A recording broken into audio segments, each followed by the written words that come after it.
পূর্বে আপনাদের আলোচনা করেছিলাম ফার্স্ট হাফের লার্নিংয়ে থার্ড ইউনিটটা আলোচনা করেছিলাম লার্নিং প্যারাডিগামস, যে বিহেভিয়ারিস্টিক লার্নিংয়ের যে কনসেপ্ট, কানেকশনাল, থর্নডাইকের থিওরি, প্যাভলভের থিওরি, স্কিনারের থিওরি, এদের তিনটে থিওরি আপনাদের আলোচনা করেছিলাম এবং তাদের যে এডুকেশনাল ইমপ্লিকেশন, শিক্ষাগত যে তাৎপর্য আছে সেই ব্যাপারে বিস্তারিত আলোচনা করেছিলাম। যারা পূর্বের ভিডিওগুলো দেখেননি অবশ্যই দেখে নেবেন। আজকে মূলত আমি আলোচনা করব কগনিটিভ লার্নিং, প্রজ্ঞামূলক শিখন। এই প্রজ্ঞামূলক শিখন এটা আলোচনা করব। এখানে প্রজ্ঞামূলক শিখনের কনসেপ্টগুলো জানবো, কী কী কনসেপ্ট, যেমন প্রজ্ঞা জিনিসটা কি, পরীক্ষা আসে প্রজ্ঞা কী, জ্ঞান কী, 2 নম্বরে কোশ্চেন আসে অবশ্যই, ঠিক আছে। তারপরে প্রজ্ঞামূলক শিখন তত্ত্বের বৈশিষ্ট্যগুলো জানবো। তা বিভিন্ন দু একটা আচরণবাদের সঙ্গে যে প্রজ্ঞামূলক শিখনের যে পার্থক্য আছে, খুব ইম্পর্টেন্ট আসে মাঝে মাঝে, তো ওটা জানবো। আজকে কোনো থিওরিতে যাব না, আমি মূলত এইগুলাই আজকে আপনাদের আলোচনা করবো, ঠিক আছে।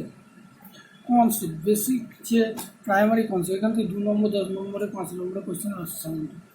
তাহলে প্রথমেই দেখা যাক কী বলছে। বিভিন্ন মনোবিদ শিখন সম্পর্কে ভিন্ন ভিন্ন মতবাদ প্রচার করেছেন।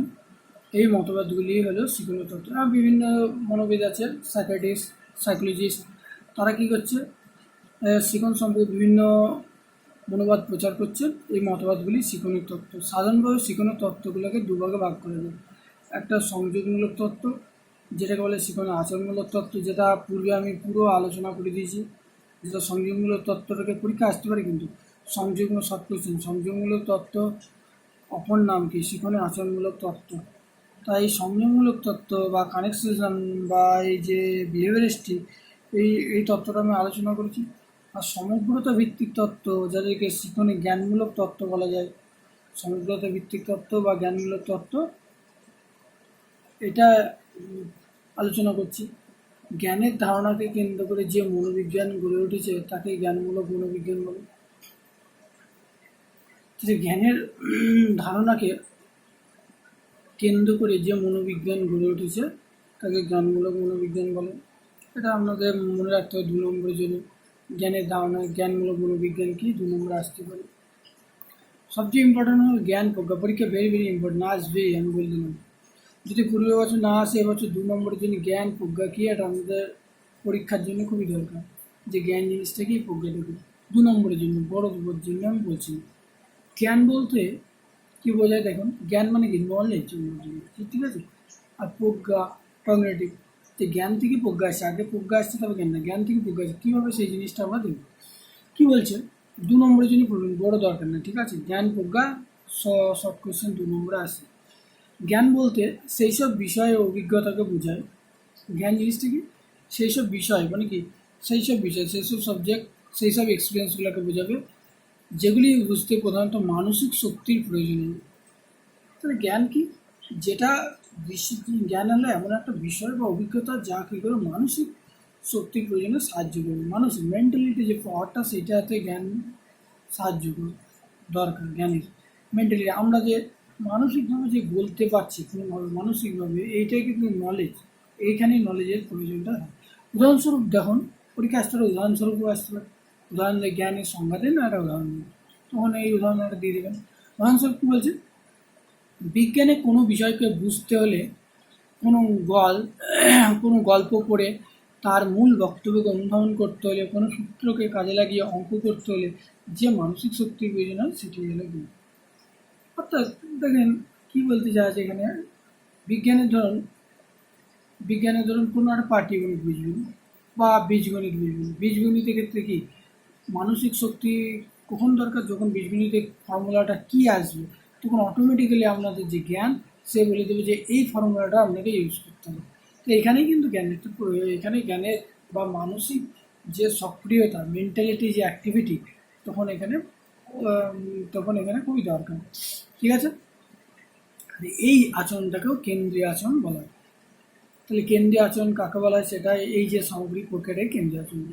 এরপরে আর কিছু ধরনের আরেকটা জ্ঞানমূলক শিখনের জন্য প্রয়োজন অন্তর্দৃষ্টি, ঠিক আছে। তাহলে অন্তর্দৃষ্টি হলো ইন্ট্রোস্পেকশন বা, ঠিক আছে, এটা জানার দরকার। তারপরে যেমন প্রজ্ঞা। প্রজ্ঞা কি? প্রজ্ঞা প্রজ্ঞা হলো কি, তাহলে আমি কি বলেছিলাম, জ্ঞান থেকে কিন্তু প্রজ্ঞা আসছে। তাহলে প্রজ্ঞা হলো সেই জ্ঞান যা আমাদের বিষয়টি সম্বন্ধে সুসংবদ্ধ ও সুসংগঠিত পূর্ণাঙ্গ ধারণার জন্য।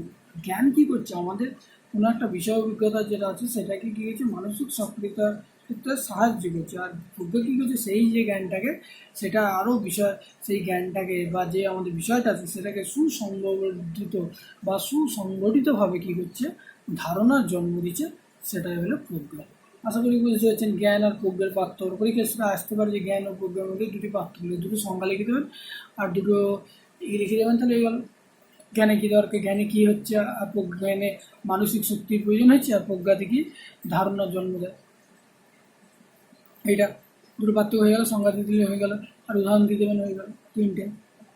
তবে জ্ঞান যখন ব্যবহৃত হয়ে ব্যক্তিকে আরও সমৃদ্ধ করে তোলে সেই অবস্থাকে প্রজ্ঞা বলবে। তাহলে জ্ঞানটা ব্যবহৃত হয়ে যখন ব্যক্তিকে সমৃদ্ধ করবে তখন সেটাকে বলবে প্রজ্ঞা। উদাহরণস্বরূপ ধরুন, একজন শিক্ষার্থী যখন প্রকৃতি বিজ্ঞানের গ্যাসীয় সূত্রাবলীর মধ্যে বয়েলের সূত্র, চার্লসের সূত্র, অ্যাভোগাড্রোর প্রকল্প, আদর্শ গ্যাস সমীকরণ জানে, তখন বলা হবে ওই শিক্ষার্থীর গ্যাসীয় সূত্রগুলি সম্বন্ধে জ্ঞান হয়েছে।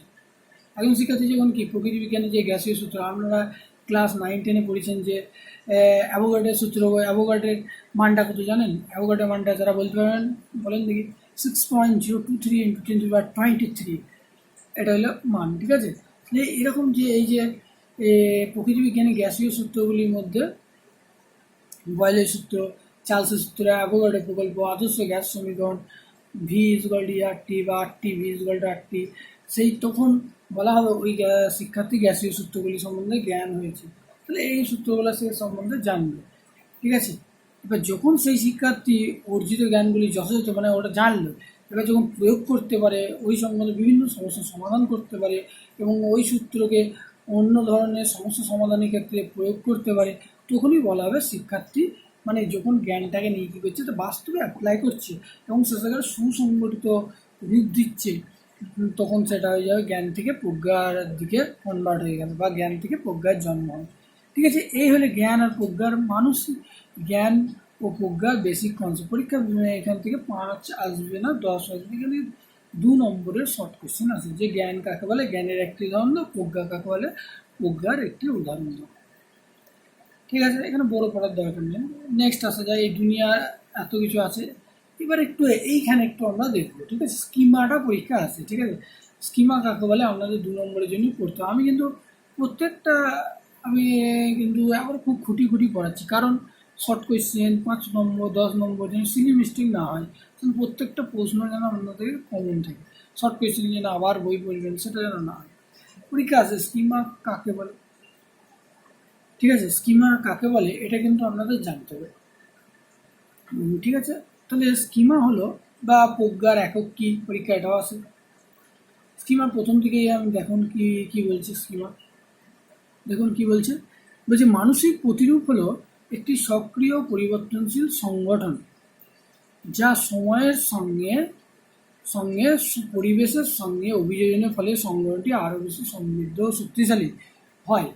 এইভাবেই মানসিক প্রতিরূপের ক্রমশ পরিবর্তন ঘটতে থাকে ও ব্যাপ্তি আরও প্রসারিত। এই সংগঠনটিকে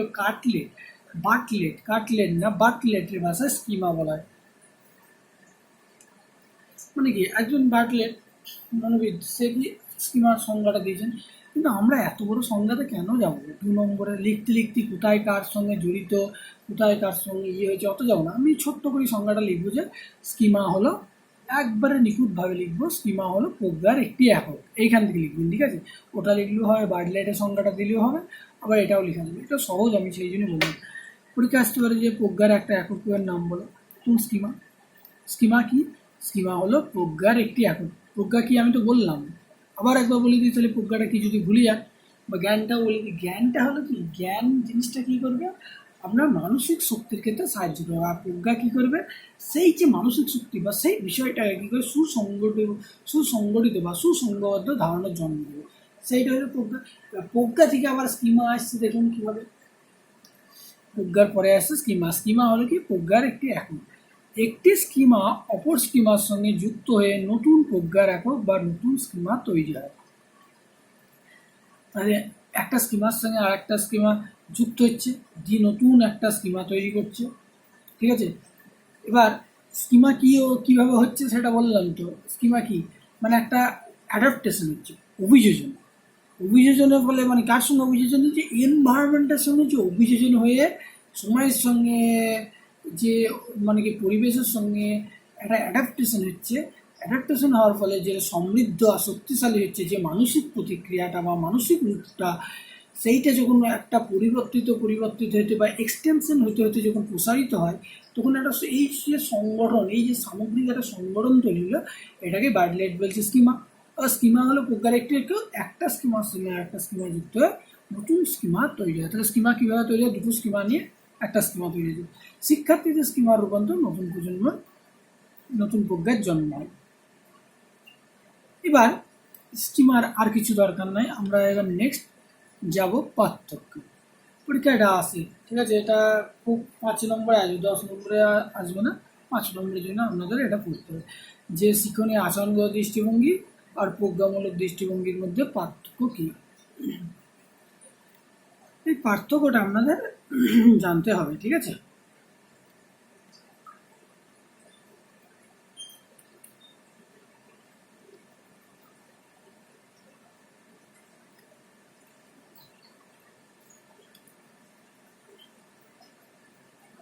দেখুন, শিক্ষণীয় আচরণগত দৃষ্টিভঙ্গি এবং প্রজ্ঞামূলক দৃষ্টিভঙ্গি, এটা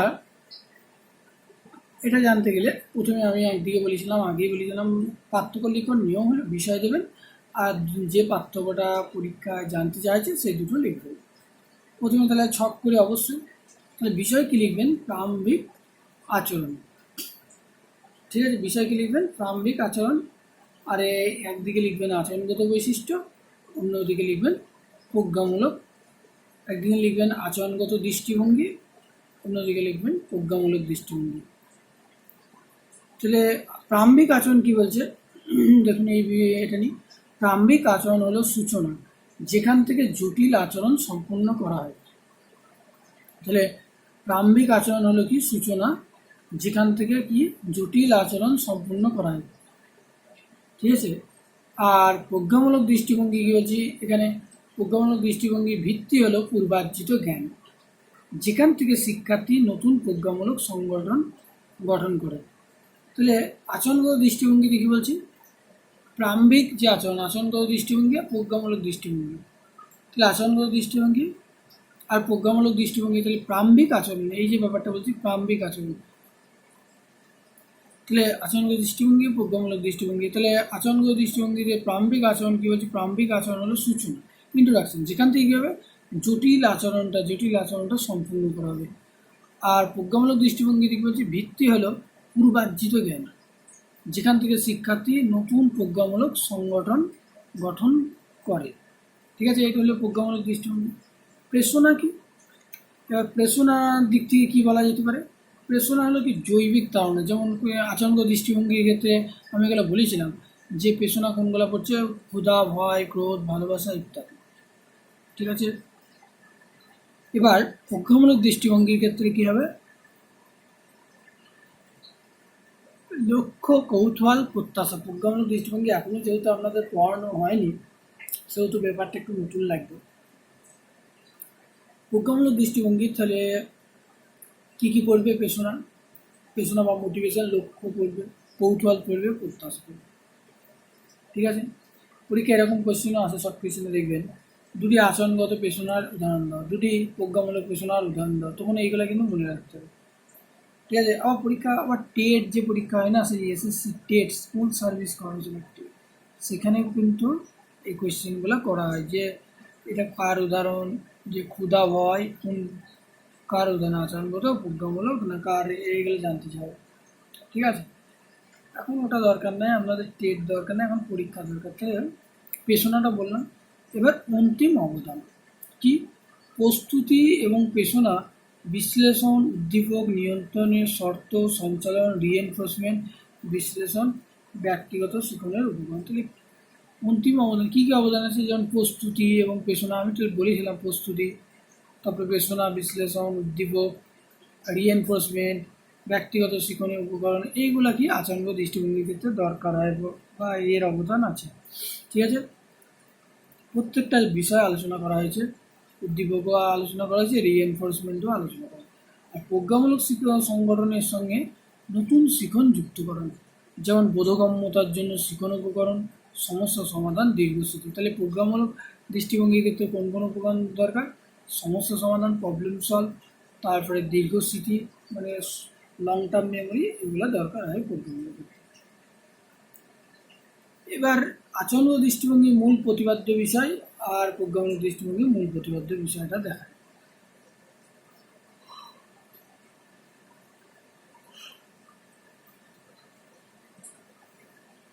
আচরণগত দৃষ্টিভঙ্গির মূল প্রতিপাদ্য বিষয় হলো শিখনের ভিত্তি হলো পারস্পরিক উদ্দীপক ও প্রতিক্রিয়া। ঠিক আছে, আর এর শিখন হলো কি প্রত্যক্ষণের পুনর্গঠন। সেটা কেমনভাবে হয় দেখেন, প্রথমে উদ্দীপক যাবে, এটা বলেছিলাম, উদ্দীপক যাবে, প্রতিক্রিয়া আসবে, তারপর রিএনফোর্সমেন্ট হয়।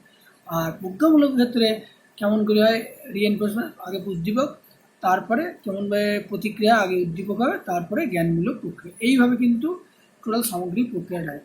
আর শিখন প্রক্রিয়া কি, শিখন প্রক্রিয়া মানে উদ্দীপক আর প্রতিক্রিয়ার মধ্যে সম্পর্ক, এইটা উদ্দীপক প্রতিক্রিয়ার মধ্যে সম্পর্ক, এইটা হলো আচরণগত দৃষ্টিভঙ্গি। আর প্রজ্ঞামূলক দৃষ্টিভঙ্গিটা কি অন্তর্দৃষ্টিজাত, ইনসাইট লার্নিং যেটা বলছি। ঠিক আছে, অন্তর্দৃষ্টিজাত। আশা করি বুঝতে পেরেছেন। তাহলে এই কটা আপনারা পার্থক্য লিখবেন। কী কী আর আগে বলে দিই, প্রারম্ভিক আচরণ, পেশনা, অন্তিম অবদান, তারপরে মূল প্রতিপাদ্য বিষয় আর শিখন প্রক্রিয়া, এই হলো সামগ্রিক ব্যাপারটা লিখবেন। আচরণগত আর যে প্রজ্ঞামূলক দৃষ্টিভঙ্গি, পাঁচটা পার্থক্য মনে রাখার চেষ্টা করবেন। নেক্সট দেখুন, শিখনের প্রজ্ঞামূলক তত্ত্ব। প্রজ্ঞামূলক তত্ত্ব পরীক্ষা আসে কাকে বলে, আর এই তত্ত্বের প্রথম প্রবক্তার নাম কে, এটাও কিন্তু আসে, গেজলার। কী বললাম, গেজলার। শিখনের প্রজ্ঞামূলক তত্ত্বের প্রথম প্রবক্তা গেজলার। তাহলে যেসব তত্ত্ব প্রজ্ঞাকে কেন্দ্র করে গড়ে উঠেছে এবং যেগুলি ক্ষেত্রে শিক্ষার্থীদের উদ্দীপক পরিস্থিতির সামগ্রিকতা ও আচরণের উপর গুরুত্ব দেওয়া হয়, তাদেরকে প্রজ্ঞামূলক তত্ত্ব বলে।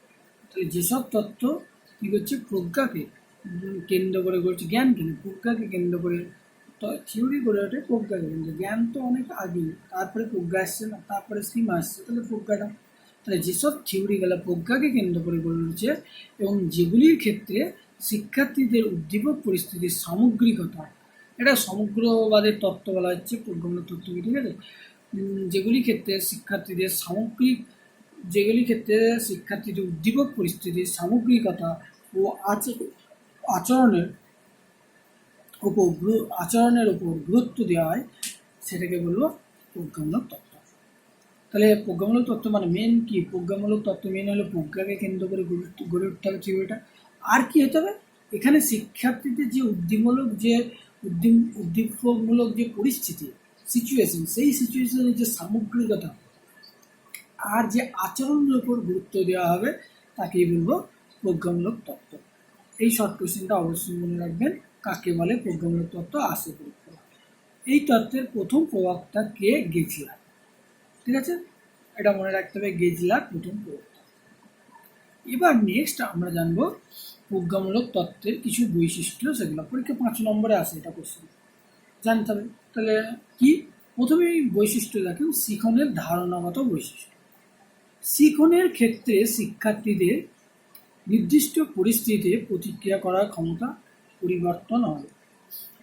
এই ধারণা অনুযায়ী শিখন হলো শিক্ষার্থীর মানসিক সংগঠন বা বৌদ্ধিক সংগঠন পরিবর্তনের প্রক্রিয়া। এক্ষেত্রে শিক্ষার্থীর পূর্ব অভিজ্ঞতার উপর যথেষ্ট গুরুত্ব দেওয়া হয়। তাহলে শিখনের ধারণাগত বৈশিষ্ট্য কী বলছি, এখানে শিখনের ধারণাগত বৈশিষ্ট্য কী আছে, শিখনের ক্ষেত্রে শিক্ষার্থী যে নির্দিষ্ট পরিস্থিতিতে মানে প্রতিক্রিয়া করবে, সেই অনুযায়ী তার যে ক্ষমতা পরিবর্তন হবে। আর এই ধারণা অনুযায়ী শিখন হলো কি, শিক্ষার্থীর একটা মেন্টালিটি অর্গানাইজেশন, মানসিক সংগঠন। ঠিক আছে, মানসিক প্রতিরূপ যে কী হচ্ছে, শিখনের ক্ষেত্রে বিষয়বস্তু সম্পর্কে একটি প্রতিরূপ স্মৃতিতে সংরক্ষিত হয়, অনুশীলনের ফলে সেই মানসিক প্রতিরূপ সমৃদ্ধ। মানসিক প্রতিরূপ জিনিস কী বলছে, তাহলে শিখনের ক্ষেত্রে একটা বিষয়বস্তু আছে, একটা বিষয়বস্তু কী হচ্ছে, সেই বিষয়বস্তু শিখনের ক্ষেত্রে একটা বিষয়বস্তু ধরেন শিখলো, এবার সে সেই প্রতিরূপটা যেটা যেটা দেখলো বা যেটা শিখলো সেই প্রতিরূপটা আমাদের যে মেমোরি, শর্ট টার্ম মেমোরি, কারোর থেকে লং টার্ম মেমোরি, কারো আবার মেমোরি লেসও থাকে। তাহলে আমি শর্ট টার্ম মেমোরিটাই ধরলাম বা লং টার্ম মেমোরিটাই ধরলাম, আমাদের যে মেমোরিতে যে ডেটা বা ডাটা বলি বা তথ্য বলি সেটা সংরক্ষিত হলো। এবার আমি যখন বারবার অনুশীলন করবো, বারবার প্র্যাকটিস করবো, তখন ওই যে ডেটা বা ডাটা বা তথ্য সেইটা কী হবে, মানসিক প্রতিরূপ রূপে সেটা সমৃদ্ধ হয়ে যাবে। ঠিক আছে, এইভাবে মানসিক প্রতিরূপটা আমাদের গঠিত। তাহলে এখান থেকে একটা আপনাদের শেখার বিষয় আছে, আপনারা কোনো বিষয় বারবার ভুলে যান কেন বলেন দেখি? এই মানসিক প্রতিরূপ কিন্তু বিরাট একটা ফ্যাক্টর। কারণ আমরা ভুলে যাই বারবার কোনো বিষয়, কারণ আমরা অনুশীলন করি না বলে। ঠিক আছে, আমরা অনুশীলন করলে অনেকে দেখবেন, আমি আমার এই ক্ষেত্রে বলি, অনেকগুলোর সাথে চেনা পরিচিত হয়তো, এবার ধরেন 3 বছর 4 বছর 5 বছর কারোর সাথে দেখা হয় না। ঠিক আছে, তা আমার এটা 3 বছর 4 বছর না, আমি অত বলা ভুল বললাম, 6 মাস বা 3 মাস সামথিং, 3 মাসই ধরলাম। ফার্স্ট ধরেন একদিন একটা ছেলের সাথে বা একটা মেয়ের সাথে আমার দেখা, মানে প্রথম দেখা হলো ধরেন জানুয়ারি মাসে দেখা হলো, একটা ছেলে বা মেয়ে ধরলাম, বা একটা শিক্ষক বা অধ্যাপকই ধরলাম দেখা হলো। এবার কি হলো, আমি তার সাথে ধরেন যোগাযোগ নাই, সেই ছেলেটা বা মেয়েটা বা ধরেন সেই অধ্যাপক বা শিক্ষকের সঙ্গে আমার যোগাযোগ নেই। যথারীতি আমি 6 মাস পর যখন মনে করতে যাচ্ছি মোবাইল নম্বরটা, মানে কি প্রথম মোবাইল নম্বরটা কী বা নামটা কি, কিছুতেই আপনি আসে না। কেন আসে না? আমি তো আর ওকে মনেই করি না বা ওকে অনুশীলনই করি না। এর ফলে কী হয়েছে, আমরা সেই ব্যক্তিকে পর্যন্ত ভুলে যাই। শুধু যে আমরা পড়াশোনা ভুলে যাই সেটাই না, দেখবেন আপনারা খেয়াল করবেন, অনেক সময় আপনারা দেখবেন নিজের বন্ধু বান্ধবী শিক্ষক অধ্যাপক যারা আছে তাদেরকেও আপনারা স্মৃতি থেকে আস্তে আস্তে ভুলে যাবেন, নামটাও পর্যন্ত ভুলে যাবেন। এটা তর্ক সাপেক্ষ, এটা দেখবেন আমার ক্ষেত্রে হয়েছে, এবার আপনার ক্ষেত্রে না হতেও পারে। আমরা যদি মেমোরি খুব স্ট্রং হয় তাহলে সেক্ষেত্রে আপনার না হতেও পারে, কিন্তু বেশিরভাগ ক্ষেত্রে হয়। আমরা সব কিছু আমাদের মনে রাখতে পারি না। পরীক্ষায় আমরা ধরেন, আমরা যে এই যে বিএ, আমি আমি বলছি না, আমি বলছি, একসময় আমাদের বাংলাতে বলি 80টা, একটা পেপারে 60টা 70টা করে নোট মুখস্থ করতে হবে। আমার মুখস্থ শক্তি খুব ভালো ছিল, ঠিক আছে, চরম মুখস্থ শক্তি ছিল, আমি ফার্স্ট ছিলাম তবে। তা আমি সেই নোট আমি গড়গড় করে মুখস্থ করতাম, পরীক্ষায় লিখেও দিতাম। ঠিক আছে, তা যথারীতি এবার দেখুন, সেই নোট যদি আমাকে আজকে বলতে বলা হয়, আমি কি পারবো? আমি পারবো না। কিন্তু হ্যাঁ, আমি সেই সম্বন্ধে যদি আমাকে বলতে বলা হয়, একটা সামগ্রিকভাবে একটা রূপ আমি কিন্তু দিতে পারবো। অর্থাৎ এইখানে কিন্তু প্রজ্ঞামূলক বা সমগ্রতাবাদ এইখানেই সার্থকতা। ঠিক আছে, কেন প্রজ্ঞামূলক বা বা সমগ্রতাবাদের সার্থকতা আসছে এইটুকু। আমাকে যদি বলে ক্লাস, সেই যদি বলে যে আমাদের ফোর্থ বিয়ের থার্ড ইয়ারের ক্লাসিসিজম রোমান্টিসিজম, তারপরে এইসব সম্বন্ধে বলতে বলে, তাহলে আমি কিন্তু ওই যে নোটগুলো মুখস্থ করেছিলাম গড় করে, সেই নোট কিন্তু আমি মুখস্থ বলতে পারি, কিন্তু আমাকে যদি বলতে বলা হয় ওর সম্বন্ধে সামগ্রিক ধারণা দাও বা কিছু কথা বলো, তাহলে কিন্তু আমি কিন্তু বলতে পারবো। তাই এখানেই দেখবেন, আপনারাও দেখবেন বিভিন্ন বিষয়ে আপনারা পড়েছেন, ক্লাস 11 9 10 12, এই যে স্কুল লেভেল বা কলেজ লেভেল বা কেউ কেউ ইউনিভার্সিটি, দেখবেন অনেক কিছু ভুলে গেছেন আপনারা সেই পড়াগুলাই মনে নেই।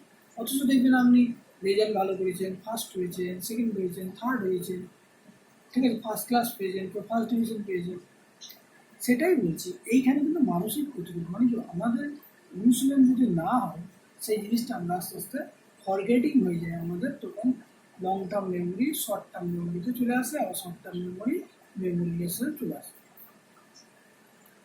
এবার শিখনের সহযোগী প্রক্রিয়ার গুরুত্ব। এবার দেখুন, শিখনের সহযোগী প্রক্রিয়ার গুরুত্ব কি? প্রজ্ঞামূলক তত্ত্বে বিশ্বাসী মনোবিদ বলছিল, শিখনের ব্যক্তির অভ্যন্তরীণ প্রক্রিয়া হিসেবে বিবেচনা করেছেন। শিখনকে যারা প্রজ্ঞামূলক শিখন তত্ত্ব বিশ্বাস করে তারা বলছে শিখন হলো ব্যক্তির অভ্যন্তরীণ প্রক্রিয়া হিসাবে বিবেচনা, মানে শিখনকে তারা বললো যে মানে কি ব্যক্তির অভ্যন্তরীণ, মানে কি অভ্যন্তরীণ প্রক্রিয়া বলছি, কারণ দেখুন একটু, এই তত্ত্ব অনুযায়ী শিখন প্রক্রিয়ার ক্ষেত্রে উদ্দীপক প্রতিক্রিয়া সৃষ্টির মধ্যবর্তী সময়ে শিক্ষার্থীদের মানসিক সক্রিয়তার উপর গুরুত্ব দেয়। অর্থাৎ শিক্ষার্থীদের যে উদ্দীপক প্রতিক্রিয়া আছে সৃষ্টির মধ্যবর্তী সময় শিক্ষার্থীদের মানসিক সক্রিয়তার উপর গুরুত্ব দেওয়া হয়। নেক্সট দেখুন, শক্তিদায়ক সত্তা। শিক্ষণের ক্ষেত্রে কি বলছে, শক্তিদায়ক সত্তার রিএনফোর্সমেন্টের গুরুত্ব রয়েছে। শিক্ষণের ক্ষেত্রে কি শিক্ষণের ক্ষেত্রে শক্তিদায়ক সত্তার গুরুত্ব রয়েছে। শক্তিদায়ক সত্তা শিক্ষার্থীর বোধগম্যতার স্তরকে বৃদ্ধি করতে সাহায্য করে। শিক্ষণের ক্ষেত্রে কি বলছে, যে রিএনফোর্সমেন্ট সেটার গুরুত্ব রয়েছে, আর শক্তিদায়ক সত্তা শিক্ষার্থীদের বোধগম্যতার স্তরকে, যে স্তরটা আছে সেটাকে বৃদ্ধি করতে সহায়তা করে। ঠিক আছে, তারপরে নেক্সট দেখো, মানসিক তৎপরতা। এই তত্ত্বের অন্যতম বৈশিষ্ট্য হলো শিক্ষার্থীদের মানসিক তৎপরতা, অর্থাৎ শিক্ষণের সময় শিক্ষার্থীরা সক্রিয়ভাবে পারিপার্শ্বিক তথ্যকে বিশ্লেষণ করে প্রয়োজনীয় তথ্য সংগ্রহ করে পূর্বের অভিজ্ঞতার সঙ্গে সম্পর্ক স্থাপন করে সমস্যা সমাধান করে। শিক্ষার্থী সক্রিয়তার সঙ্গে বিভিন্ন ধরনের মানসিক ক্রিয়া সম্পাদন করে, একেই তথ্যের প্রক্রিয়াকরণ বলে। এইখানে একটু আপনাদেরকে বলে দিই, এই শর্ট কোয়েশ্চেনটা আপনাদের 2 নম্বরে পড়তে হবে, দাগ দিয়ে রাখবেন, তথ্যের প্রক্রিয়াকরণ। ঠিক আছে, খুবই ইম্পর্টেন্ট শর্ট কোয়েশ্চেন, এটা আপনাদের জানতে হবে। তাহলে তথ্যের প্রক্রিয়াকরণ কি জানবেন, যে এই তত্ত্বের অন্যতম বৈশিষ্ট্য হলো কি, শিক্ষার্থীদের মানসিক তৎপরতা। শিক্ষণের সময় শিক্ষার্থীরা সক্রিয়ভাবে পারিপার্শ্বিক তথ্যকে বিশ্লেষণ করে প্রয়োজনীয়, শিক্ষণের সময় যে শিক্ষার্থীদের যে পারিপার্শ্বিক তথ্য আছে সেটাকে অ্যানালাইসিস করবে এবং সেখান থেকে যে প্রয়োজনীয় ডেটাটা কালেকশন করবে এবং তার যে পূর্বের অভিজ্ঞতা আছে তার সঙ্গে সম্পর্ক স্থাপন করে যে প্রবলেমটা সে নিয়েছে সেটা সমাধান করবে এবং শিক্ষার্থী সক্রিয়তার সঙ্গে বিভিন্ন যে মানসিক কাজটা করতে গিয়ে, যে সমস্যা সমাধান করতে গিয়ে শিক্ষার্থী যে মানসিক যে ক্রিয়া, মেন্টালিটি যে প্রসেসিং যে সম্পাদন হচ্ছে সেটাকেই বলছি ইনফরমেশন প্রসেসিং। এটা পরীক্ষা 2 নম্বরে আসে, আপনাদের পড়তে হবে। নেক্সট দেখুন, শিক্ষণের সঙ্গে সংযুক্ত প্রক্রিয়া। প্রজ্ঞাতত্ত্বের বিশ্বাসী মনোবিজ্ঞান বলছে শিখন, স্মরণ ও বিস্মরণ সবগুলিকে একটি সামগ্রিক প্রক্রিয়া অন্তর্ভুক্ত করেছিল, সংযুক্ত করে সবগুলো করেছে। নেক্সট, কম্পিউটারের সঙ্গে সাদৃশ্য। প্রজ্ঞামূলক তত্ত্ব বিশ্বাসী মনোবিজ্ঞান মানুষের প্রজ্ঞামূলক তথ্য পরিচালনা কম্পিউটারের সঙ্গে তুলনা করেছে। এই শিখনকে দেখবেন কম্পিউটারের সঙ্গে তুলনা করে আমাদের লীলাবতী রায়কে। তিনি এমন লীলাবতী রায় আছে, লীলাবতী না কি একটা মেয়ের নাম বলছি, ক্যালকুলেটার ম্যান বলা হয়, ওকে যা হিসাব দেওয়া হতো তাই হিসাব পরপর বলে দিতে পারতো, গুণ যোগ ভাগ বড় বড় হিসাবে। এখনও বহু ছেলে মেয়ে আছে যাদের গুণ যোগ ভাগ আমাদের খাতা কলম লাগে মুখোমুখি করার ক্ষমতা নেই, কিন্তু আমি যদি বলে 8 8 6 5 7 2 1 12 14 15 এর সঙ্গে গুণ করে দাও, এরকম যদি সংখ্যা বলি আমাদের হারে গেছে। আমার দ্বারা তো হবে না, কার দ্বারা হবে সে জানি না, কিন্তু আমার দ্বারা হবে না, খাতা পেন ছাড়া আমি পারবো। কিন্তু মুখে মুখে এই যে 8 6 5 7 আর 8 2 3 4 যদি গুণ করতে বলে মুখোমুখি করে দেবে। অনেক ছেলে মেয়ে আছে তারা বিশাল, তাদেরকে ওই জন্যই কম্পিউটার সঙ্গে, তো তাদের ব্রেনটা কি পুরো কম্পিউটারের ব্রেন বলতে পারে, তাই তাদের মেমোরি কি হাই পাওয়ার মেমোরি বলতে পারে। ঠিক আছে, তারা ভগবান, এটা একটা গড গিফটেড চিলড্রেন বলে না, সৃজনশীল শিশু, সেটাও একটা। ঠিক আছে, তারা স্কলার বলতে পারে। এবার স্কিমা গঠন কীভাবে দেখুন, মনোবিদ বার্টলেটের মতে আমাদের কোনো অভিজ্ঞতা অর্জন বা শিখনের সময় পূর্বার্জিত ধারণার সঙ্গে নতুন অভিজ্ঞতা বা শিখন সংযুক্ত যে নতুন অভিজ্ঞতা সৃষ্টি সংযুক্ত তাকেই স্কিমা বলে।